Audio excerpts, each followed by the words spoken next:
அமில வீச்சுக்கு ஆளான இளம்பெண் வினோதினி சிகிச்சை பலனின்றி இன்று உயிரிழந்துள்ளார். இது தொடர்பாக விவாதிக்க நம்முடன் மூத்த பத்திரிகையாளர் ஞானி, எவிடன்ஸ் அமைப்பைச் சேர்ந்த கதிர், நம்முடைய செய்தியாளர் மகாலிங்கம் ஆகியோர் நம்முடன் தொடர்பில் இருக்கிறார்கள். முதலில் மகாலிங்கத்திடம் கூடுதல் தகவல்களை கேட்கலாம். மகாலிங்கம், தீவிர சிகிச்சை அளிக்கப்பட்டு வந்த நிலையில் வினோதினி உயிரிழந்திருக்கிறார். அவருடைய உயிரிழப்பிற்கு மருத்துவ ரீதியாக என்ன காரணம் தெரிவிக்கிறார்கள்? அதாவது மருத்துவ ரீதியாக அந்த பெண்ணுடைய மரணத்திற்கு இன்னும் தெளிவான பதில் கிடைக்கவில்லை. ஏனென்றால் வினோதினிக்கு சிகிச்சை கொடுத்து வந்த மருத்துவர் இதுவரை ஊடகத்திடம் இன்னும் தெளிவாக அதை பற்றியான தகவலை கொடுக்கவில்லை. ஏனென்றால் அவருடைய மரணத்திற்கு 2 காரணம் சொல்லப்பட்டிருக்கிறது. ஒன்று மூச்சுத்திணறல். ஏனென்றால் கடந்த ஞாயிற்றுக்கிழமை அன்றே அவருக்கு மூச்சுத்திணறல் ஏற்பட்டிருக்கிறது. அதே போல அவருடைய இதயத்தில் போகும் ரத்த குழாயில் ஏதோ கோளாறு ஏற்பட்டிருக்கிறது என்ற ஒரு 2 தகவல்கள் இருக்கின்றன. அதுதான் இப்பொழுது பார்த்துக் கொண்டிருக்கிறோம். மேலும் இப்ப வினோதினியினுடைய உடல் என்பது மீண்டும் ஆதித்யா என்ற தனியார் மருத்துவமனையிலிருந்து கீழ்பாக் மருத்துவமனைக்கு மாற்றும் பணிகள் நடந்து கொண்டிருக்கிறது.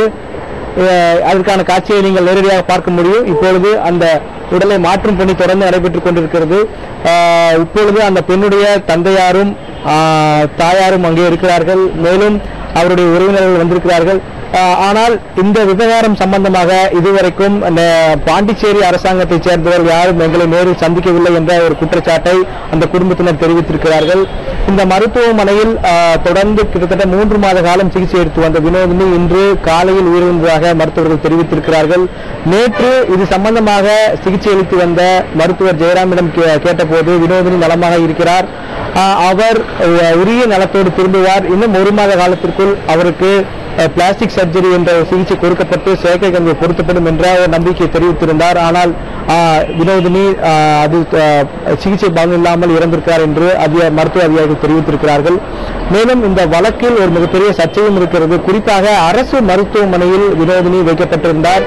அப்பொழுது அந்த வினோதினி உரிய சிகிச்சை வினோதினிக்கு கொடுக்கப்பட்டதா என்பதுதான் ஒரு மிகப்பெரிய கேள்வியாக இருக்கிறது. அதே போல வினோதினியுடைய சிகிச்சை என்பது தனியார் மருத்துவமனைக்கும் அரசு மருத்துவமனைக்கும் தொடர்ந்து மாற்றிக்கொண்டே இருந்தார்கள். அதிலும் பல்வேறு பிரச்சனைகள் இருந்ததாகவும் இப்பொழுது குடும்பத்தார் சந்தேகப்படுகிறார்கள்.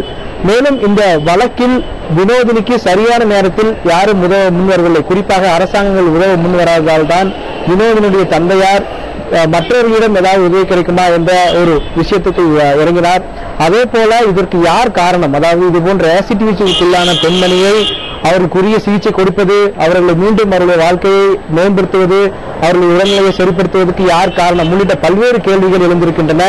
இதற்கு இதுவரை தெளிவான பதில் இல்லை. ஏனென்றால் அரசாங்கங்கள் இதற்கு ஒரு இறுதியான ஒரு வடிவத்தை கொடுக்க வேண்டும். ஆசிட் வீச்சானால் அவர்களுக்கு எது போன்ற ஒரு சிகிச்சை கொடுக்க வேண்டும், அவர்களுக்கு எது போன்ற சட்டத்தின் கீழ் நடவடிக்கை எடுக்கப்பட வேண்டும் என்பதை தெளிவுபடுத்த வேண்டும் என்று வினோதினுடைய பெற்றோர்கள் தொடர்ந்து வலியுறுத்தி வருகிறார்கள். அதே போல இந்த வழக்கில் குற்றவாளி சுரேஷுக்கு உதவி செய்த அனைவரையும் கைது செய்ய வேண்டும். ஏனென்றால் ஒரு ஆள் இதை செய்யவில்லை, இதற்கு பின்னால் ஒரு கூட்டமே இருக்கிறது, அவர்கள் தான் உதவி செய்திருக்கிறார்கள் குற்றவாளிக்கு என்ற ஒரு பரப்பு பதிலும் இருக்கிறது.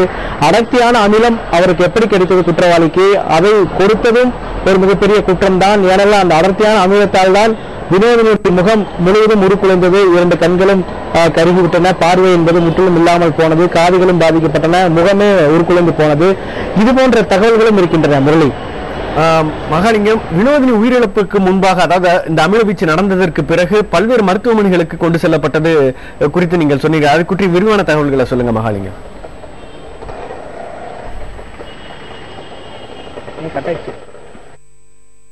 இது குறித்து தொடர்ந்து நம்முடன் இருக்கும் மூத்த பத்திரிகையாளர் ஞானியிடம் பேசுவோம். சார், இப்போ இந்த அமில வீச்சு ஒரு பெண் உயிரிழந்தது மிக மிக துயரமான ஒரு சம்பவமாக இருக்கிறது. ஏன் இப்படி ஒரு இளைஞன் ஒரு பெண் மீது அமிலத்தை வீச வேண்டும் என்று போகிறான்? இதற்கு பின்னாடி இருக்க காரணம் என்னவா இருக்கு சார்? ரொம்ப வேதனையான விஷயமா இருக்கு. நான் ரொம்ப உணர்ச்சி வசப்பட்டு இருக்கேன். திரும்ப பல இடங்களை பார்க்கிற போது நம்ம இளைஞர்களுக்கு, குறிப்பா வளரிளம் பருவத்தில் இருக்க இளைஞர்களுக்கு காதல்னா என்னங்கிறத பத்தி ரொம்ப ரொம்ப தப்பான ஒரு கருத்தாக்கத்தை தான் நம்ம சமூகம் உருவாக்கிட்டே இருக்கு. அது மிகப்பெரிய குற்றவாளியா நான் சினிமாவை சொல்லுவேன். பல விடலை வயதில் இருக்கிறவங்களோட நான் பழகிறேன், அவங்களோட வேலை பார்க்கிறேன், பள்ளிக்கூடங்களுக்கு போறேன். அங்கெல்லாம் நான் பார்க்கிற முக்கியமான விஷயம் வந்து காதல்னா என்னங்கிற பத்தி பெரிய குழப்பத்துல மக்கள் இருக்காங்க, குழந்தைகள் இருக்காங்க, நம்ம பசங்க இருக்காங்க. படத்துல பார்த்தா கையை கழிச்சுட்டு இந்த ரத்தம் எவ்வளவு நிஜமோ அவ்வளவு நிஜம் என் காதல்னு ஒரு கதாநாயகன் சொல்றான். நம்ம அந்த படத்துக்கு தேசிய விருது கொடுத்து கொண்டாடிக்கிட்டு இருக்கோம். பாத்தீங்கன்னா ஆசிட் மாதிரி ஊத்துற விஷயம் மாதிரியான ஒரு பிரச்சனையை படமா எடுத்துக்கொண்ட படத்துல கூட பாத்தீங்கன்னா கடைசியில படத்துல தீர்ப்பு என்ன வருதுன்னு பாத்தீங்கன்னா பதிலுக்கு ஆசிட் வீசுறது தீர்வா சொல்லப்படுது. அந்த படம் முடிகிற போது பாத்தீங்கன்னா அது பல்லுக்கு பல் கண்ணுக்கு கண் தீர்வு அல்ல அடிப்படையில் பாத்தீங்கன்னா. அப்ப நம்ம குழந்தைகளை வளர்க்கறல, நம்ம ஆண் குழந்தைகளை வளர்க்கறல நம்ம சமூகம் குடும்பம் ஃபெயில் ஆயிருக்கு, கல்வி முறை ஃபெயில் ஆயிருக்கு. இது ரெண்டும் ஃபெயில் ஆன நிலைமையில் அவர்களுக்கு கிடைக்கிற தரவுகள் எங்க இருந்து கிடைக்குதுன்னா சினிமால இருந்து மட்டும்தான் கிடைக்குது, வேற எங்க இருந்து கிடைக்கல. சினிமா தொடர்ந்து ஒரு பொய்யான காதல சொல்லிக்கிட்டே இருக்கு. இது பொய், இதை நிஜம்னு நம்பாத அப்படின்னு எஜுகேட் பண்றதுக்கு நமக்கு மீடியா எஜுகேஷன் ஸ்கூல்ல இல்ல, பிலிம் எஜுகேஷன் ஸ்கூல்ல இல்ல, ஹெல்த் எஜுகேஷன் ஸ்கூல்ல இல்ல.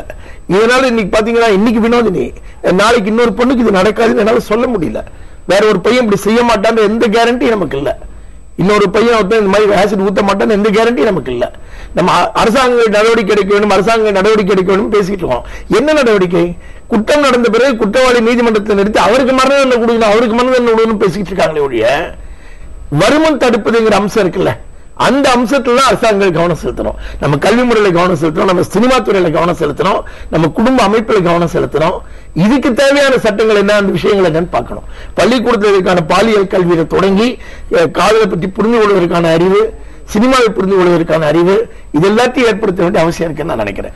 நிச்சயமா சார். இதற்கு முன்பாக மதுரையில் நம்முடன் தொடர்பில் இருக்கும் எவிடன்ஸ் அமைப்பைச் சேர்ந்த கதிர் அவரிடம் இதே கேள்வி. ஒரு இளைஞன் தன்னை ஒரு பெண் காதலிக்கவில்லை என்பதற்காக அவள் மீது அமிலத்தை ஊற்றி கொலை செய்வது என்பது ஒரு மிக கொடூரமான ஒரு சம்பவமாக நம் கண் முன்னால் நிகழ்ந்து கொண்டிருக்கிறது.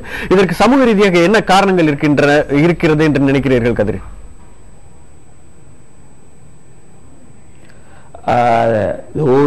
ஒரு ஆணாதிக்கத்தினுடைய உச்சகட்ட ஒரு கொடூரமான நிலைன்னு சொல்லலாம். தனக்கு கிடைக்காத ஒரு பெண், அந்த பெண் வேற யாருக்கும் கிடைக்கக்கூடாது என்கிற ஒரு மனோபாவம் தான் இதுக்கு அடிப்படையான ஒரு காரணமாக இருக்க முடியும். பல காரணங்கள் நம்ம சொன்னாலும் கூட அடிப்படையாக இருக்கக்கூடியது இந்த காரணம் தான். தனக்கு கிடைக்காத இந்த பெண், நீங்க ஒரு ஆசிட் அட்டாக் அப்படின்னு எடுத்து ஒரு கணக்கு எடுத்து பார்த்தால் இந்தியாவில் கிட்டத்தட்ட ஆசிட் அட்டாக் யார் மீது வீசப்படுகிறது நிறைய காரணங்களுக்கு சொல்லப்படலாம். காதல் விவகாரங்கள், இல்லைன்னா அரசியல் சார்ந்த பகைகள், இல்ல தொழில்முறை சார்ந்த பகைகள், இதுக்கு எல்லாமே ஆசிட் வீசப்படுகிறது. ஆனால் 99% ஆசிட் வீசப்படுவது பெண்கள் மீது தான் நடக்கக்கூடியது.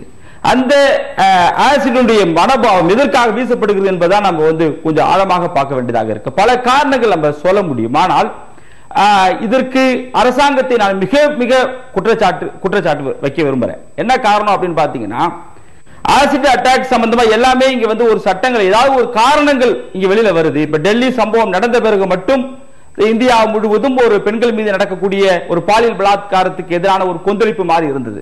தமிழ்நாட்டில் 97ஆம் ஆண்டு சரிகா ஷாவினுடைய ஈவ்டீசிங் வந்த பிறகு அப்போது ஈவ்டீசிங் சட்டம் என்று ஒன்று கொண்டு வந்தார்கள். அந்த சட்டம் இதுவரை எடுத்து பார்த்தீங்கன்னா ஒரு போதிய அளவுக்கு 100க்கு குறைவாக தான் இந்த ஈவ்டீசிங் வழக்கு ஃபைல் பண்ணப்படுகிறது. தண்டனை மிக குறைவாக தான். அதே போன்றுதான் குடும்ப வன்முறையில ஒரு பெண் இறந்த பிறகு உடனடியாக குடும்ப வன்முறை சட்டம் கொண்டு வந்தார்கள். நடைமுறையில பாத்தீங்கன்னா அது முழுவதுமாக நடைமுறைப்படுத்தப்படல. இப்பயும் ஆசிட் அட்டாக்கு என்று 2008 ஒரு டிராப்ட் பாராளுமன்றத்தில் முன்வைக்கப்பட்டது. அதுல பாத்தீங்கன்னா இந்த மருத்துவ சிகிச்சை அளிக்காத மருத்துவர்களுக்கு என்ன தண்டனை போன்ற விவரங்கள் எல்லாமே அதுல இருக்கு. நேஷனல் லா கமிஷனும் நேஷனல் விமன் கமிஷனும் கொடுத்த அந்த பரிந்துரை அடிப்படையில் தான் அந்த டிராப்ட் ஏற்றப்பட்டிருக்கு. ஆனால் அந்த டிராப்டை இதுவரை சட்டமாக்க கூட இங்க இருக்கக்கூடிய ஆட்சியாளர்கள் நடைமுறைப்படுத்தப்படல. ஒரு சம்பவம் நடந்த பிறகு மட்டும் அதை ஒரு பெரிய அளவில் கொந்தளிப்பு ஏற்படுத்துவது. இப்ப டெல்லி சம்பவம் நடக்க தமிழ்நாட்டில் ரேப் நடக்கலையா? கடந்த ஆண்டு பாத்தீங்கன்னா கிட்டத்தட்ட 671 ரேப் நடந்திருக்கு. 471 பெண்கள் சம்பந்தப்பட்ட பாலியல் பலாத்காரம். ஆசிட் அட்டாக் இந்த வருடத்தில் மட்டும் வினோதி சம்பவம் மட்டும் நமக்கு தெரியும். சிறிய அளவிலான ஆசிட் அட்டாக் 2012 கிட்டத்தட்ட 14 சம்பவங்கள் நடந்திருக்கின்றன தமிழ்நாட்டில் ஆசிட் அட்டாக். இப்ப இது போன்ற ஆசிட் அட்டாக் குறைந்தபட்ச மருத்துவ பரிசோதனை கூட அவங்க செய்யப்படல. ஆக பல காரணங்கள் இருக்கு. ஒன்று, தேசிய பெண்கள் ஆணையம் தொடர்ந்து இந்த கல்வி முறையிலையும் சமூக அடிப்படையிலும் விழிப்புணர்வு ஏற்படுத்த வேண்டும், பாலின குறித்த விழிப்புணர்வை ஏற்படுத்த வேண்டும் என்று சொல்கிறார்கள். இரண்டாவது, அரசு அதிகாரிகளுக்கு குறிப்பாக காவல்துறைக்கு இதுக்கு முக்கிய பங்காற்றணும்னு சொல்றாங்க. இன்னைக்கு இந்த வினோதினி கேஸ் எடுத்து பார்க்கும்போது எல்லாம் ஒன்றோடு தொடர்பு இல்லை. மருத்துவத்துறை சரியாக இல்லை நம்ம ஒரு குற்றச்சாட்டை வைக்கிறோம், அரசாங்கம் சரியாக இல்லைன்னு ஒரு குற்றச்சாட்டை வைக்கிறோம். இதுக்கெல்லாம் அடிப்படையாக நேஷனல் போலீஸ் கமிஷன் ஏற்கனவே சொல்லியிருக்கிறாங்க. என்ன சொல்லியிருக்காங்க அப்படின்னாக்க, இந்த 4 துறையும் ஒன்றோடு ஒன்று சம்பந்தம் இல்லாம இந்தியாவில் இருக்கு. அது மருத்துவத்துறையா கதிர், நாம் தொடர்ந்து கதிர், நாம் தொடர்ந்து இது குறித்து விவாதிக்கலாம். அதற்கு முன்பாக நம்முடன் இந்த விவாதத்தில் இணைவதற்காக திரைப்படத்துறையைச் சேர்ந்தவரும் சமூக ஆர்வலருமான லட்சுமி ராமகிருஷ்ணன் நம்முடன் இணைந்திருக்கிறார். அவரிடம் இந்த கேள்வியை முன்வைக்கலாம். அதாவது, சினிமா நம்முடைய இளைஞர்களுக்கு தவறான வழிகாட்டுதலை தருவதும் இதற்கு ஒரு காரணம் என்று சொல்லப்படுகிறது, ஒரு குற்றச்சாட்டாக முன்வைக்கப்படுகிறது. இது குறித்து உங்களுடைய கருத்து என்ன? திரைத்துறையை சேர்ந்தவர் முறையில் சினிமா மட்டும் இல்ல, மொத்தமா மீடியாவை நான் சொல்வேன்.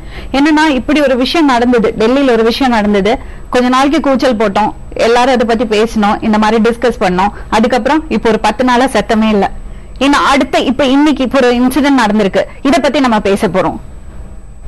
சோ இதுல 2 விஷயம் இருக்கு. அந்த குற்றவாளிகள் அவங்க என்னன்னாங்க, அந்த பொண்ணு போயாச்சு, இப்ப அவங்க 2 பேரும் இருக்காங்க, they are safe. So punishment, safety first விஷயம், prevention அது ஒண்ணு. அடுத்தது வந்து punishment எப்படி இருக்கணும்னா, இன்னொருத்தர் இந்த குற்றத்தை செய்யறதுக்கு கூட யோசிக்க கூடாது, அந்த மாதிரி இருக்கணும் punishment. அவ்வளவு தயங்கணும், அவ்வளவு பயம் வரணும். அது 2மே ரொம்ப முக்கியம். அது அல்லாம இந்த ரெஸ்பெக்ட் ஃபார் விமன், அந்த ரெஸ்பெக்ட் ஃபார் விமன்ங்கிற விஷயம் வந்து அது வந்து நம்ம எல்லாருமே அதுக்கு ரெஸ்பான்சிபிலிட்டி எடுத்துக்கணும். சார் சொன்ன மாதிரி சினிமா மட்டும் இல்ல, any media for that matter.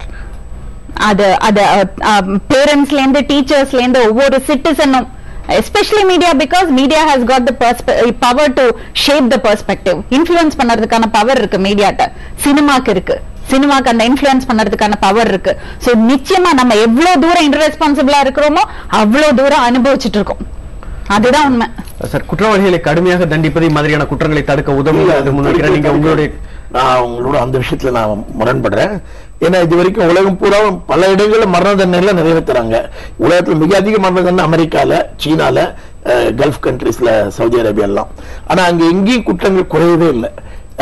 வழக்கமா இருக்க குற்ற ரேட் அதிகரிச்சுட்டு தான் இருக்காங்க. எல்லாம் எந்த நாட்டுல எல்லாம் மரண தண்டனை இல்லையோ அங்கெல்லாம் குற்றம் அதிகமாயிடுச்சுங்கிற மாதிரி எவிடன்ஸும் கிடையாது. அதனால காந்தியை கொண்டவரை நம்ம தூக்கில போட்டோம், இந்திரா காந்தியை கொலை செய்யாம நின்று வச்சா என்ன? இந்திரா காந்தியை கொலை பண்ணாங்க, இந்திரா காந்தியை கொண்டவர் தூக்கில போட்டோம், ராஜீவ் காந்தியை கொலை செய்யலையா என்ன? நீங்க அரசியல் கொலையா இருந்தாலும் சரி, தனிப்பட்ட கொலைகளா இருந்தாலும் சரி, அது எதுவும் தண்டனைகளால குறைவதும் இல்லை, நிற்பதும் இல்லை. ஆனால் அதுக்கெல்லாம் தீர்வு வந்து தூக்கு தண்டனையோ மரண தண்டனையோ இல்லை. மீண்டும் மீண்டும் நாம் குற்றம் நடந்த பின்னர் என்ன செய்வது இருக்குல்ல, அதுல நம்ம கவனத்தை செலுத்துவது. அவங்க சொன்ன மாதிரி குடும்பம், ஆசிரியர், மீடியா, சினிமா இதெல்லாம் முன்னால வருது. குற்றம் நடப்பதற்கு முன்னால நடக்கிற விஷயம். அது குற்றம் நடப்பதற்கு முன்ன இருக்கிற இதுல இருக்கிற கோளாறுகளை சரி பண்றது இருக்குல்ல, அதுதான் பிரதானமா நம்ம செய்ய வேண்டியது நான் நினைக்கிறேன். நிச்சயமாக. அதாவது குடும்பத்திற்கு இதுல ஒரு பங்கு இருக்கிறது என்பது பற்றியெல்லாம் பேசினார். ஆனா கதிர் பேசும்போது தேசிய மகளிர் ஆணையம், காவல்துறை இவர்கள் ஆற்ற வேண்டிய பங்கு குறித்து பேசினார். அவங்க எப்படி சரியா செயல்படணும்னு நீங்க நினைக்கிறீங்க? தேசிய மகளிர் ஆணையம் ஏற்கனவே பரிந்துரைகளை பொறுத்த மட்டும் மிக சிறப்பா எல்லா பரிந்துரை கொடுத்திருக்காங்க. நான் கொஞ்சம் முன்ன குறிப்பிட்ட 2 விஷயம் இருக்கு பாருங்க. ஹெல்த் எஜுகேஷன், அது தப்பா செக்ஸ் எஜுகேஷன் சொல்லியே பாதி பேரை நம்ம அதுக்கு எதிராக திருப்பி விட்டணும். அது செக்ஸ் எஜுகேஷன் இல்ல, ஹெல்த் எஜுகேஷன். ஒவ்வொரு ஆணும் ஒவ்வொரு பெண்ணும் தன் உடம்பு என்ன, மனசு என்ன அப்படின்னு 2ஐயும் புரிஞ்சுக்கிறது. அதுதான் health education. Physical health, mental health. இந்த எஜுகேஷன் ஸ்கூல்ல 6ஆம் கிளாஸ்ல இருந்து அல்லது 8ஆம் கிளாஸ்ல இருந்து தொடங்கணும் அப்படின்னு நேஷனல் விமென்ஸ் கமிஷன் உட்பட பல்வேறு அமைப்புகள், எஜுகேட்டர்ஸ் தொடர்ந்து சொல்லிட்டு இருக்காங்க. இதை நம்ம இன்னும் நிறைவேற்றவே இல்லை. 2வது, என்ன போலவே உங்களை போல மீடியால இருக்கிறவங்க என்ன சொல்றோம், பள்ளிக்கூடத்தில் படிக்கிறவங்க மீடியாவை புரிஞ்சுக்கிறதுக்கான மீடியா எஜுகேஷன் கூடவே வேணும்னு சொல்றோம். ஏன்னா சினிமாவை வந்து நிஜம் நம்பக்கூடிய ஒரு பெரிய ஜெனரேஷன் இருக்கு. அதாவது சினிமா நடிகர்களை விட அந்த சொல்ற விஷயம் இருக்கு பாருங்க, அதனுடைய கவர்ச்சி இருக்குல்ல, அது நம்பக்கூடிய ஒரு பெரிய ஜெனரேஷன் குறிப்பா அடலசன்ட் ஏஜ்ல இருக்கு. அவங்களுக்கு மீடியாவை பத்தி நம்ம புரிய வைக்க வேண்டியிருக்கு. ஒரு ராத்திரி 10 மணிக்கு போன பொண்ணு போனா சேஃபா இல்ல அப்படின்னா எப்படி நான் பொண்ணு 10 மணிக்கு மேல அனுப்ப முடியும்னு ஒருத்தர் கேட்கிறாரு. அப்ப நான் சொன்னேன், உங்க பையன் போனாலும் தான் சேஃபா இல்ல, பொண்ணு போனா மட்டும் இல்ல, உங்க பையன் போனா மட்டும் 10 பேர் அடிச்சா அவர் என்ன பண்ண போறாரு? அவரு தான் சேஃபா இல்ல. அவர் என்ன சினிமால மாதிரி ரஜினி மாதிரி விஜய் மாதிரி, ரஜினி விஜய் போனா கூட ராத்திரி 10 மணிக்கு தனியா சேஃப் கிடையாது. அவங்க சினிமால தான் அவங்க 10 பேர் அடிக்க முடியும். ரியல் லைஃப்ல அவங்க சேஃப் கிடையாது.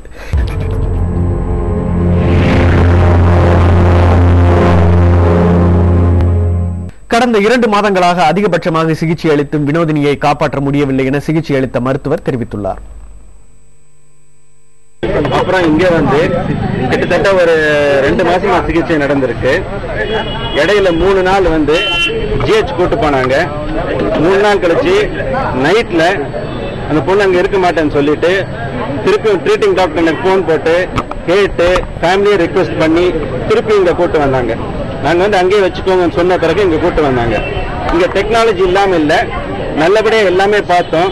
பட் எக்ஸ்டென்சிவ் பர்ன்ஸ் இருந்ததுனால இவ்வளவு 60 நாளும் தாண்டி அந்த காம்ப்ளிகேஷன்ல இன்னைக்கு காலையில 9 மணி 10 நிமிஷத்துக்கு இறப்பு நடந்திருக்கு. அமிலவீச்சுக்கு ஆளான வினோதினி உயிரிழந்து விட்ட நிலையில் இதற்கான காரணங்கள், சமூக ரீதியான பின்னணி ஆகியவை குறித்து தற்போது விவாதித்துக் கொண்டிருக்கிறோம். மதுரையில் இருக்கும் எவிடன்ஸ் அமைப்பின் கதிர் அவர்களிடம் இந்த கேள்வி, அதாவது தேசிய மகளிர் ஆணையம், காவல்துறையினரின் செயல்பாடுகள் ஆகியவற்றை பற்றி பேசும்போது சமூகத்தில் இதன் பின்னணியில் இப்படி தன்னை ஒரு பெண் விரும்பவில்லை என்றால் அவன் மீது அமிலத்தை வீசுவது என்ற ஒரு எண்ணத்தை விதைக்கும் சமூக காரணங்களை பற்றி விவாதிப்பது பொருத்தமாக இருக்கும் என்று கருதுகிறேன். இதற்கு பின்னணியில் இருக்கும் சமூக காரணங்கள் இவை எப்படி உருவாகின்றன என்று கருதுகிறீர்கள் கதிர்? பெரும்பாலான எங்களுடைய ஒரு ஆய்வை நாங்கள் எடுத்து பார்க்கிற போது பாத்தீங்கன்னாக்க நிறைய இப்ப நீங்க நகரப்புறத்தை சார்ந்து நகரங்கள்ல இருக்கக்கூடிய அந்த புள்ளி விவரங்களை விட கிராமப்புறங்கள் இருக்கக்கூடிய பெண்கள் மீதான எல்லா விதமான தாக்குதல் பார்த்தீங்கன்னா ஏழை எளிய பெண்கள் தான் கிட்டத்தட்ட 85 விழுக்காடு பாதிக்கப்படுறாங்க. குறிப்பாக இது பாலியல் பலாத்காரமாக இருக்கலாம், இல்ல அட்டாக்கா இருக்கலாம். இன்னும் சொல்ல போன குடும்ப வன்முறை சம்பந்தமான கணவரோ இல்ல குடும்ப உறுப்பினர்களோ சித்திரவதை சம்பந்தமான வழக்குகள்ல பாத்தீங்கன்னா அதிக அளவு பொருளாதார ரீதியாகவும் சாதிய ரீதியாகவும் பின்தங்கி இருக்கக்கூடிய இந்த மக்கள் தான் அதிக அளவில் பாதிக்கப்பட்டு இருக்கிறாங்க. இது வந்து ஒரு காரணமாக நம்ம சொல்ல முடியும்.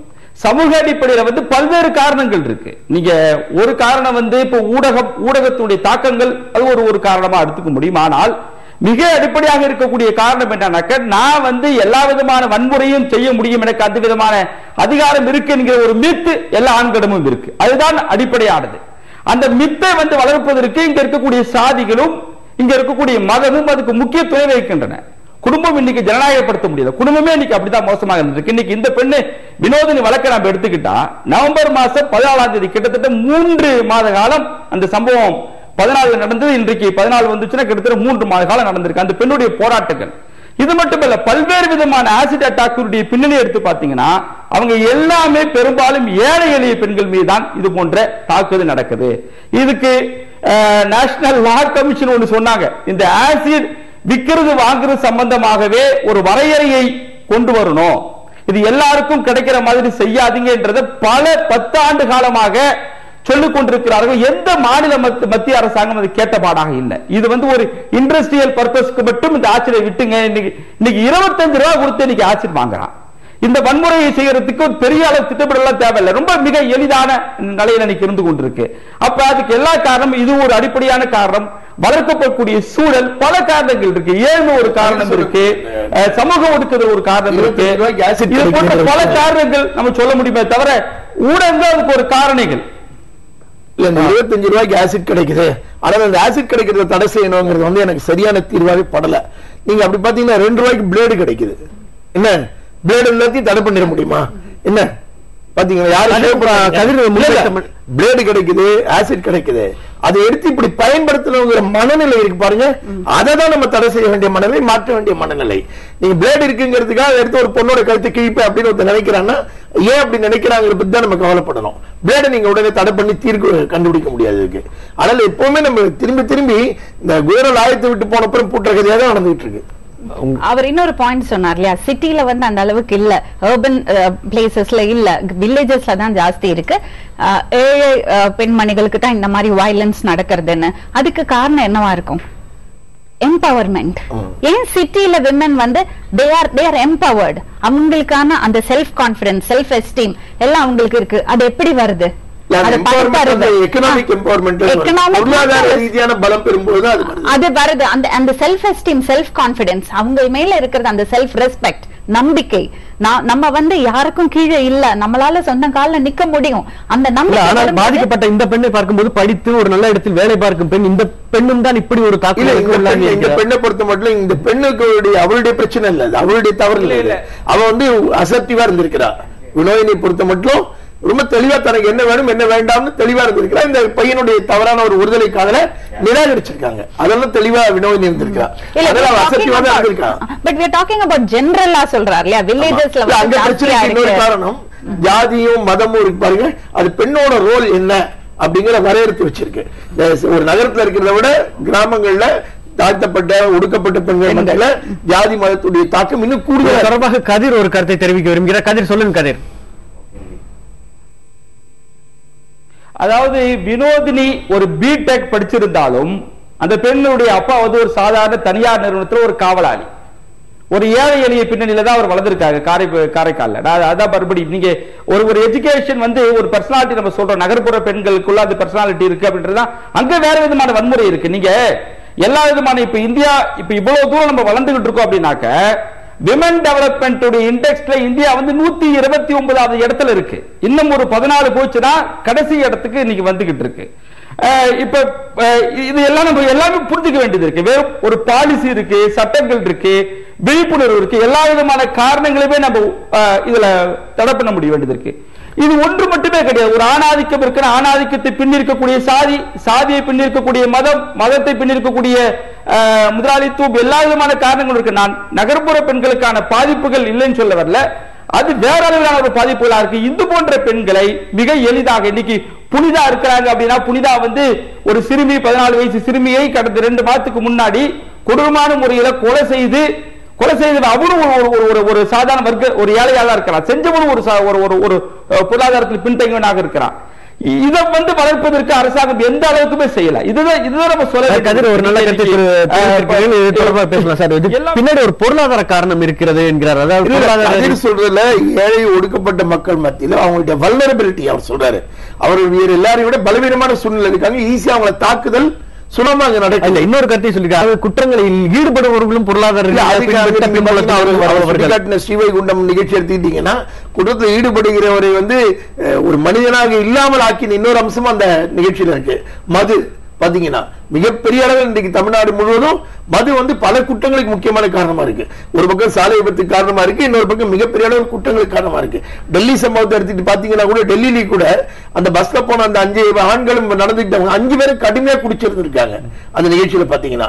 அப்ப அரசாங்கங்களே மது விற்பது, அரசாங்கங்களே மது விற்பனையை பயன்படுத்துவதுங்கிறது இருக்குல்ல, இதெல்லாம் இந்த மாதிரி ஒன்றோடு ஒன்று பின்னி பிணைந்த பல விஷயங்களை நாம் கேள்வி கேட்க வேண்டிய அவசியம் இருக்கிறது. நிச்சயமாக சார். அதாவது இன்னொரு விஷயத்தை பத்தி நம்ம பேச வேண்டியிருக்கு. இப்படி அமலவீச்சு எதற்கு ஏன் இப்படி நடைபெறுகிறது? ஒரு பெண் காதலிக்கவில்லை என்றால் அவள் மீது அமலத்தை வீசி அவளுடைய உருவத்தை சிதைத்து விடுவது என்ற ஒரு எண்ணத்துலதான் இப்படி ஒன்று நடக்குது. ஏன் வந்து அந்த காதலன் உண்மையாகவே ஒரு பெண்ணை நேசிக்கிற ஒரு காதலன் இப்படிப்பட்ட ஒரு செயல்ல ஈடுபடுறான்? ஏன் அவனுடைய மனம் இப்படி செயல்படுகிறது? இது வந்து அவன் வந்து ஒரு பெண்ணை வந்து ஒரு மனுஷியா பார்த்து நேசிக்கவே இல்லை. அடிப்படை பிரச்சனை தான். ஒரு பெண்ணை சக மனுஷியா பார்த்து நேசிக்கிறதுக்கு பேர் தான் காதல். இது வந்து வெறுமை ஒரு ஆசை, பேராசை, அல்லது என்னுடைய ஆக்கிக் கொள்ள வேண்டும்ங்கிற ஒரு தன்மை மட்டும்தான். பள்ளிக்கூடத்தை படிக்கிற 2 பையன்கள் ஒன்னா இருப்பாங்க. ஒரு பையன் கையில ஒரு லட்டு வச்சிருக்கிறான், இன்னொரு பையன் எனக்கு அந்த லட்டை கொடுன்னு கேட்கிறான். கொடுக்கலன்னு என்ன செய்வான்னு பாத்தீங்கன்னா தட்டி விட்டுருவான் கைய. லட்டு கீழே மண்ணில் விழுந்துரும். எனக்கு இல்ல அந்த லட்டு, உனக்கும் கிடையாது. அந்த மனநிலை இருக்கு பாருங்க. அது லட்டு மாதிரி ஒரு பெண்ணை ஒரு பொருளா பாக்குற பிரச்சனை தான் இது. நீ எனக்கு கிடைக்கல, எவனுக்கும் கிடைக்க கூடாது. நீ ஒரு பொருள், யாரோ ஒருத்தர் அனுபவிப்பதற்கான பொருள். நான் வேணும்னு நினைக்கிறேன், எனக்கு கிடைக்கல, நீ அப்ப யாருக்கு நீ கிடைக்கூடாது? நான் ஆசிட் ஊத்துவேன், கொள்ளுவேன், ஏதாவது செய்வேன். நீ இந்த மனநிலை தான் செயல்படுது. அதுதான் இருக்கிற அடிப்படை. இந்த மனநிலையை மாற்றுவதற்கு என்ன செய்ய வேண்டும்? அதாவது ஒரு பெண்ணை வந்து தொடர்ந்து ஒரு பொருளாக பார்ப்பது, எனக்கு கிடைக்கலன்னா யாருக்கும் கிடைக்குதா, அல்லது சிதைத்து விடுவேன் என்று நினைப்பது, இதை எப்படி டீல் பண்ண முடியாது? இதை எப்படி சமாளிக்க முடியும் அப்படின்னு நினைக்கிறீங்க? இது ரொம்ப நாளா இது வந்து ஒரு ஸ்லோ பாய்சன் மாதிரி நம்ம கல்ச்சருக்குள்ள வந்தாச்சு. Even if you see the rituals, நம்ம குடும்பத்துல இருக்கிற ரிச்சுவல்ஸ் பாத்தீங்கன்னா கூட அங்க கூட இந்த ஆப்ஜெக்டிஃபிகேஷன் ஆஃப் விமன், விமனை வந்து ஒரு பொருளா பாக்குறது, பொருளா கன்சிடர் பண்றது விஷயம் அங்க கூட இருக்கு. ஆனா நம்ம மீடியா பத்தி ஏன் ஜாஸ்தி பேசுறோம்னா, மீடியாவுக்கு வந்து அந்த பவர் இருக்கு. இந்த ஒரு பெர்ஸ்பெக்டிவ மாத்துறதுக்கான பவர் இருக்கிறதுனால நம்ம கொஞ்சம் கூட ரெஸ்பான்சிபிளா இருக்கணும். ஈவன் ஒரு டயலாக், ஒரு போட்டோகிராஃப், ஒரு ஜெஸ்டர் கூட அந்த ஒரு மனப்பான்மையை காமிக்கும். அதுல வந்து நம்ம ரொம்ப கேர்ஃபுல்லா இருக்கணும்னு அதுக்காக தான் மீடியா மேல இவ்வளவு போக்கஸ் பண்றோம் நம்ம. ஓகே, பொண்ணு குடும்பம் எப்படி பொருளா பாக்குதுன்னு நான் கொஞ்சம் சொல்ல விரும்புறேன். ஒரு பெண்ணை ஏன் ராத்திரி 10 மணிக்கு வெளில போவேன்னு சொல்றாங்க? போனா எங்கேயாவது பிரச்சனை இருக்கலாம், இந்த மாதிரி பாலியல் வன்முறை நடந்துடலாம், கல்யாணம் பண்ணி அனுப்ப வேண்டிய பொண்ணுன்னு பாக்குறாங்க. அப்ப இவளை யாரோ ஒரு ஆம்பளைக்காக தயார் பண்ணி வச்சுக்கிட்டே இருக்காங்க வீட்டுல. அவங்க கையில ஒப்படைச்சிட்டா என்ன கவலத்தின் பகிரங்கமா நம்ம பேசுறோம் குடும்பங்கள்ல பாத்தீங்கன்னா. என்ன யாருக்கையில பிடிச்சு கொடுத்துட்டா எனக்கு பெரிய கவலை தீர்ந்தது, என் பாரம் போயிடும் அப்படின்னு. இப்ப இந்த பொண்ணு எடுத்த கையில பிடிச்சு கொடுக்குற வரைக்கும் அவளை பத்திரமா பாதுகாத்து எந்த பழுதும் இல்லாம எந்த வடு காயம் எதுவும் ஏற்படாம ஒப்படைக்கிற ஒரு பொருளான குடும்பமே பொண்ணை பாக்குது. இப்ப வீட்டுல உங்களுக்கு அதே வயசுல ஒரு பையன் இருக்கான். இந்த பையனை பத்திரமா நாளைக்கு ஒரு பொண்ணு கையில பிடிச்சு கொடுத்துடணும், அவ கையில இவனை பழுது இல்லாம சேர்ப்பிக்கணும். பையனை பத்தி பாக்குறதே இல்லை பாத்தீங்கன்னா. பையனும் போய் வன்முறைக்கு அடிபட்டு திரும்பி வீட்டுக்கு வரலாம், அவனுக்கு சிகிச்சைக்கு பிறகு குணமாயிடுவான். பெண்ணும் பாலியல் வன்முறைக்கு ஈடுபட்டு திரும்பி வந்தா சரியாயிடுவானா? இல்ல அவ கற்பு போயிடுச்சுன்னு தப்பா பாத்துக்கிட்டு இருக்கோம். உங்களுக்கு கற்பு ஒழுக்கம்னு எடுத்துக்கிட்டீங்கன்னா அவ கற்பு எங்க போச்சு? டெல்லியில அந்த பெண்ணோட கற்பா போச்சு, அவ ஒழுக்கம் எங்க போச்சு? அந்த 5 பேர் தானே ஒழுக்கம் கெட்டவர்களா நடந்தாங்க பாத்தீங்கன்னா. கதிர், இதை பற்றி உங்களுடைய கருத்து என்ன? அதாவது திரும்ப திரும்ப ஒரு பெண்ணை வந்து ஒரு பொருளாக பார்ப்பதுதான் இம்மாதிரியான குற்றங்களுக்கு அடிப்படையாக இருக்கிறது. நகர்ப்புற சமூகமாக இருந்தாலும் சரி, கிராமப்புற சமூகமாக இருந்தாலும் சரி, வர்க்க ரீதியாக எந்த இடத்தில் இருந்தாலும் சரி, பெண்ணை நாம் எப்படி பார்க்கிறோம் என்பதுதான் இம்மாதிரியான குற்றங்களுக்கு அடிப்படையாக எப்போதுமே இந்தியா முழுவதுமே அமைகிறது என்ற ஒரு அழுத்தமான பார்வை இருக்கிறது. உங்களுடைய கருத்து என்ன கதிர்? கண்டிப்பாக பெண்கள் வந்து ஒரு காமனா இருக்கக்கூடிய சர்வதேச அளவில் கூடிய இந்தியாவில் தமிழ்நாட்டில் எல்லா இடங்கள்லயும் அவங்க ஒரு பாலியல் சொத்து, அவ்வளவுதான். அவங்க அதை கடந்து வந்து நம்ம பார்க்க வேண்டியதில்லை. ஒரு உணர்வுள்ள மனுஷி, ஆளுமை இருக்கிறது, எல்லாரை விட திறமை இருக்கிறது, சமூக பங்கேற்பு இருக்கு, என்ன பண்ற எல்லா விதமான காரணங்களுக்காக அவங்களை நம்ம பார்க்கறது. அதுலதான் வந்து நம்ம இந்த அரசியல் பிரதிநிதித்துவம் அதுதான் கேட்கிறோம். பெண்களுக்கான அரசியல் பிரதிநிதித்துவம் என்ன? இங்க இருக்கக்கூடிய ஆண்கள் உட்கார்ந்து இருக்கக்கூடிய ஃபீடல் சிஸ்டம் உடையும். பெண்கள் பங்கேற்பு இருக்கிற போதுதான் இது போன்ற மாற்று சிந்தனை வரும், மாற்று கருத்து வரும், எல்லா விதமான இடங்களுக்கு வருவாங்க. நீங்க இன்னொரு ஒரு தகவல் என்னன்னா, ஆய்வுல இது மாதிரி வன்முறைக்கு பாதிக்கப்படுகிற அந்த பெண்கள் எல்லோரும் பாத்தீங்கன்னா கொஞ்சம் மன ரீதியாக பயந்த பெண்களாக தான் இருப்பாங்க. அந்த வன்முறைக்கு காரணம் குடும்பமும் இங்க இருக்கக்கூடிய அமைப்பு வளர்க்கக்கூடிய ஒரு முறை. நீங்க வந்து ஒரு பெண் கூட ஒரு தைரியமான, எனக்கு தெரிந்து ஒரு பெண் தைரியமான பெண் மீது எந்த தாக்குதல் நடத்தப்படவில்லை, எந்த வன்முறை நடத்தப்படவில்லை. அது எதிர்கொண்டு ரெசிஸ்ட் பண்ற அளவுக்கு இன்னைக்கு இருக்கக்கூடிய பெண்கள் இன்னைக்கு இருந்து கொண்டிருக்கிறாங்க. இது எல்லாம் ஒரு காரணமாக இருந்திருக்கு. அந்த பார்வை மாற வேண்டும் என்று சொன்னால் அடிப்படையாக கல்வி நிலையங்கள்ல ஆண் பெண் சமத்துவ கல்வி முறை இருக்கணும். குடும்ப அமைப்பில் நம்ம தொடர்ந்து வலியுறுத்தி கொண்டிருக்கோம். இன்னைக்கு பள்ளிக்கூடமே அது மாதிரி ஒரு மோசமான நிலை தான் இருக்குது. தனித்தனியா உட்கார வைக்கக்கூடிய நிலை இருக்கு. இன்னைக்கு ஆசிரியர்கள் பெண் பிள்ளைகளும் ஆண் பிள்ளைகளும் பேசினால் என்ன பேச்சு என்று சொல்லி பெரும்பால் அடிக்கக்கூடிய சம்பவங்கள் சமீபத்தில் கூட நடந்து கொண்டிருக்கு. அதனால இதை ஒரு டிஃபரெண்டா வளர்ந்துகிட்டு இருக்கோம். அது ஒரு வேற உலகம், இவங்களுக்கான வேற உலகம் என்ற மாதிரி வளர்க்கிறதுனாலதான் இது எல்லாம் ஒரு மோசமாக இருக்கு. கல்வி நிலையங்களையும் நம்ம ஜனநாயகப்படுத்த வேண்டியதாக இருக்கு. உங்களுடைய கருத்து? Respect and disrespect starts at home. அம்மா வந்து ஒரு பையனை வளர்க்கும் போது அந்த பையனுக்கு விமனை ரெஸ்பெக்ட் பண்ணறதுக்கு 2 வயசுல இருந்து கத்து கொடுக்கணும். அந்த டைனிங் டேபிள்ல இருந்து அந்த வித்தியாசம் ஆரம்பிக்கிறது, சாப்பாடு போடுறதுல இருந்து ஆரம்பிக்கிறது, வேலை சொல்றதுல இருந்து ஆரம்பிக்கிறது. அந்த வீட்டுல அம்மா ஒவ்வொரு பெண்ணும் ஒவ்வொரு தாயும் பையனுக்கு அவங்க குழந்தைகளுக்கு ரெஸ்பெக்ட் பண்ண, விமனை ரெஸ்பெக்ட் பண்ண சொல்லி கொடுக்கணும். அங்கிருந்து ஆரம்பிக்கணும். அதே மாதிரி நம்ம எக்ஸ்பெக்ட் பண்றோம்ல, இந்த பையன் வந்து பெண்களை பார்த்தா அந்த ரெஸ்பெக்ட் வரணும்னு எக்ஸ்பெக்ட் பண்ணும்போது அவனுக்கு நம்ம என்ன ஃபீட் பண்றோம், என்னமான விஷயங்கள் அவன் பாக்குறான். வீட்டுல உட்காந்து டிவி பாக்குறான்னா என்ன பாக்குறான்? அவன் பெண்களை ரெஸ்பெக்ட் பண்றாமான விஷுவல்ஸ் அதுல காமிக்கிறோமா? பேப்பரை தொடர்ந்தா அவன் என்ன பாக்குறான்? அவன் காதுல என்ன விழருது? சோ அங்கேயே அந்த 2 வயசுல ஆரம்பிக்கிறது. அந்த 2 வயசுல அவன் கேட்கறது, காதுல விழறது, அவன் பாக்குறது, இந்த விஷயங்கள் தான் அவனோட அந்த idea about women, ideology about women அதை ஷேப் அப் பண்ணும்.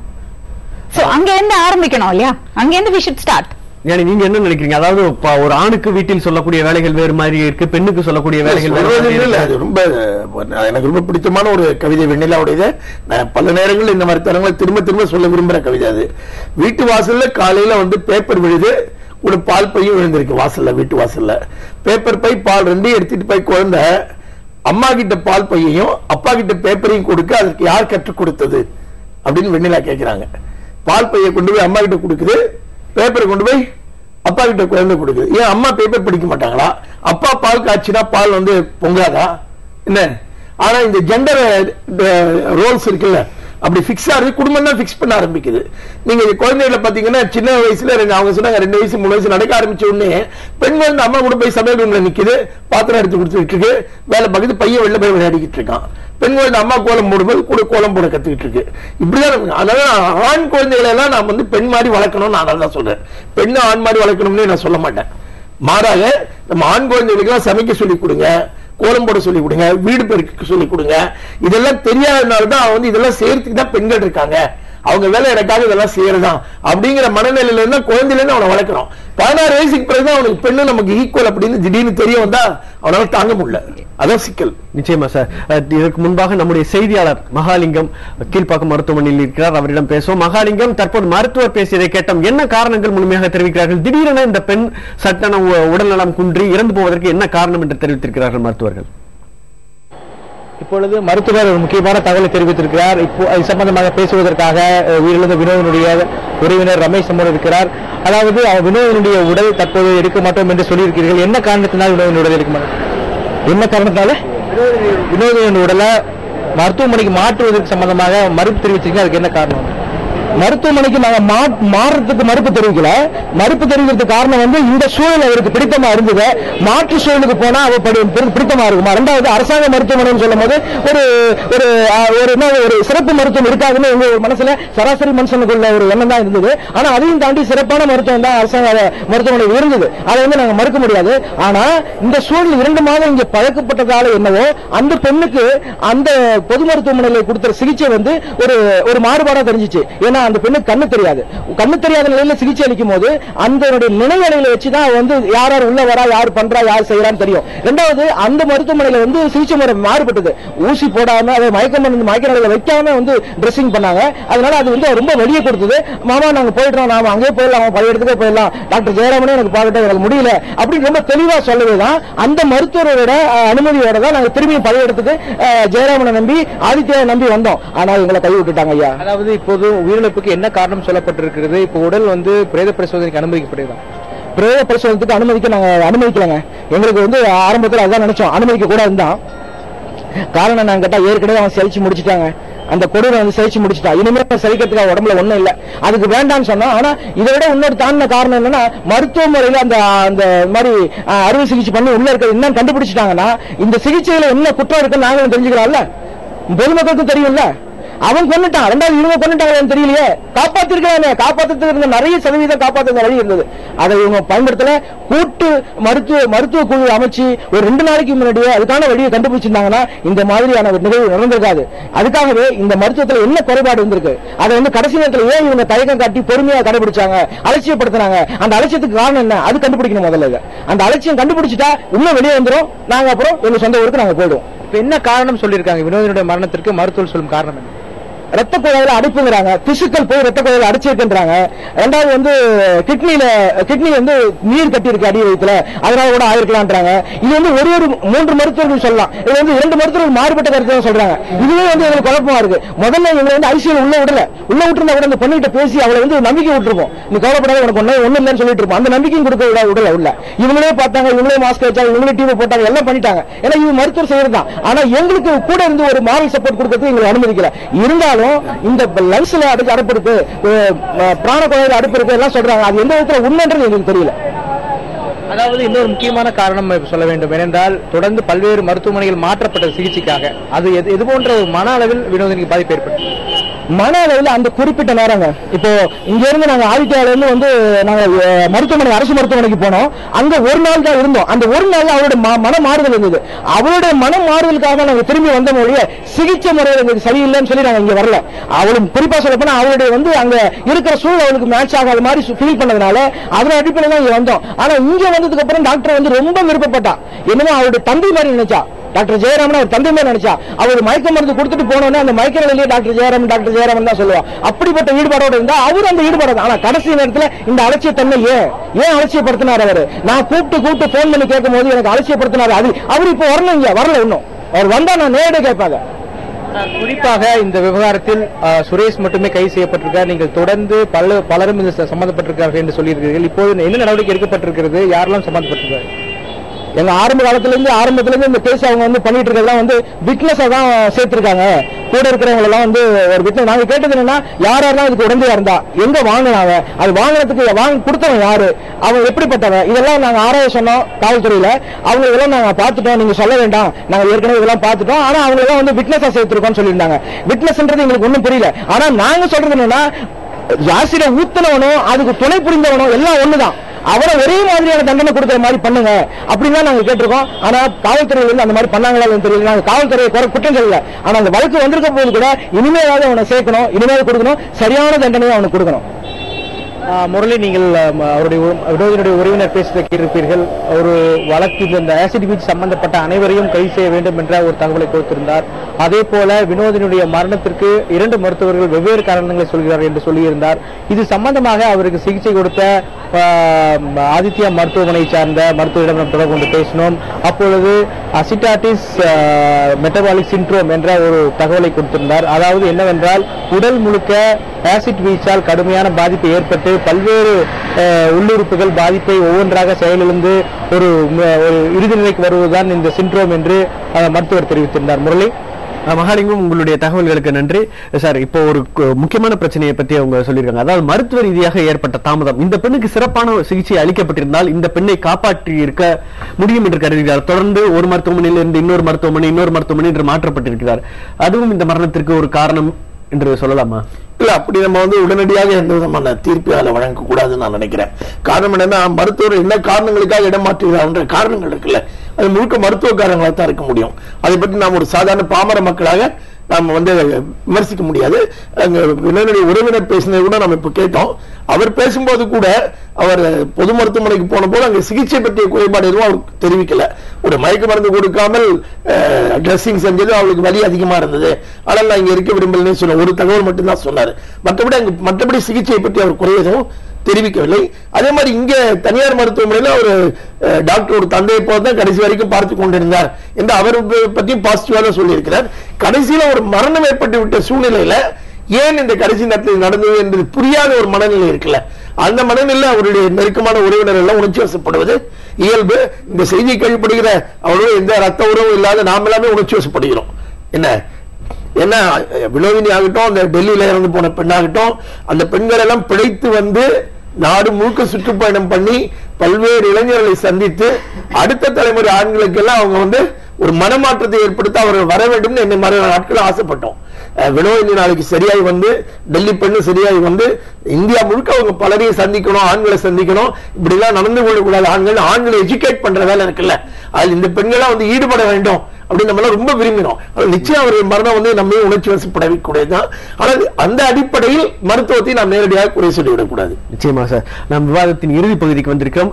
இம்மாதிரியான ஒரு சம்பவங்கள் எதிர்காலத்தில் நடக்கக்கூடாது என்றுதான் எல்லோரும் விரும்புகிறோம். அப்படி இருக்க வேண்டும் என்றால் என்ன செய்ய வேண்டும் என்று கருதுகிறீங்க? உங்களுடைய இறுதி கருத்து. போலீஸும் கவர்மெண்ட் 24 hours நமக்கு ப்ரொடெக்ஷன் தர முடியாது. சோ இந்த தற்காப்புங்கிற ஒரு விஷயம் இருக்கு இல்லையா, அது ரொம்ப முக்கியம். நம்மளை எப்படி முதல்ல ப்ரொடெக்ட் பண்ணிக்கணும், நம்ம எந்த மாதிரியான இடங்களுக்கு போறோம், எந்த மாதிரி சூழ்நிலையில நம்ம இருக்கோம், அதோட டேஞ்சர்ஸ் என்ன, நம்ம ரொம்ப அவேரா இருக்கணும். எஜுகேட் பண்ணணும் குழந்தைகளை, பெண் குழந்தைகளை எஜுகேட் பண்ணணும், எம்பவர் பண்ணணும். சார் பேசும்போது சொன்னார் இல்லையா, தைரியமா மனசுக்கு தைரியம் இருக்க பெண்கள் மேல இந்த மாதிரி தாக்குதல் ரொம்ப கம்மியா இருக்குன்னு. சோ அந்த தைரியம் எப்படி வருது? அந்த எம்பவர்மெண்ட் அது நம்ம பண்ணணும். அதுக்கு என்னென்ன பண்ணமோ அது பண்ணி ஆகணும். தற்காப்புங்கிறது ரொம்ப முக்கியமான விஷயம் நான் நினைக்கிறேன். நிச்சயமா மேடம். கதிர், உங்களுடைய இறுதி கருத்தை தெரிவிங்கள். கதிர் சார், அதுக்கு முன்னாடி அந்த மருத்துவத்தை சொல்லிட்டு நான் இறுதி கருத்தை சொல்லிடுறேன். மருத்துவமனை வினோதினுடைய மருத்துவ நிலை, அவருடைய உடல்நிலை என்னன்னு தெரியல. ஆனால் ஒரு ஆசிட் அட்டாக்கு மருத்துவம் கொடுக்கிற போது அதுக்கு அதிகமான ஒரு ஜாக்கிரதை உணர்வோடு, பாதுகாப்பு உணர்வோடு மருத்துவர்கள் இருந்திருக்க வேண்டும். ஏனென்று சொன்னால் இந்த ஆசிட் அட்டாக்கு மருத்துவம் என்பது 10 ஆண்டு காலம் வரை கூட மருத்துவம் கொடுக்கப்பட்டு வந்திருக்கக்கூடிய வரலாறுகள் இங்கே உண்டு.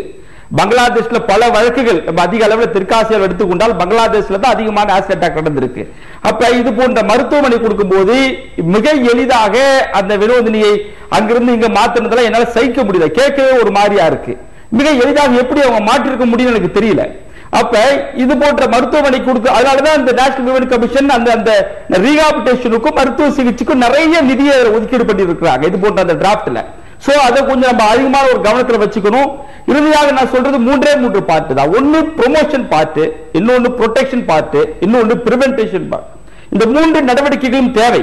அந்த ப்ரொமோஷன் என்பது கல்வி நிலையங்களிலும் கிராமப்புற அலுவலகங்களிலும் பஞ்சாயத்து அளவிலையும், பஞ்சாயத்துல இன்னைக்கு 12,500 பஞ்சாயத்து இருக்கு. அந்த பஞ்சாயத்துல இது போன்ற எஜுகேஷனுக்கெல்லாம் நிதி இருக்கு, இது போன்ற எஜுகேஷனுக்கு சிஸ்டம் இருக்கு. அது யாரும் செய்யறது இல்லை. ஒன்னு அது போன்ற ப்ரொமோஷன் தேவை. ப்ரொடெக்ஷன்ல பாலிசி லெவல்ல தேசிய லெவலில் என்னென்ன கன்வென்ஷன் இருக்கோ, law commission, women commission, human rights commission, தேவைப்பட்ட சுப்ரீம் கோர்ட் போன்ற பல நிறுவனங்கள் உட்கார்ந்து பேச வேண்டிய வேலைகள் இருக்கு. இந்த 3 நடவடிக்கை முக்கியமா நான் பார்க்கிறேன். நிச்சயமாக கதிர், உங்களுடைய கருத்துக்களுக்கு நன்றி. இந்த விவாதத்தில் பங்கேற்று உங்களுடைய மேலான கருத்துக்களை முன்வைத்த பத்திரிகையாளர் ஞானி, சமூக ஆர்வலர் லட்சுமி ராமகிருஷ்ணன், எவிடன்ஸ் அமைப்பைச் சேர்ந்த கதிர் ஆகியோருக்கு நன்றி.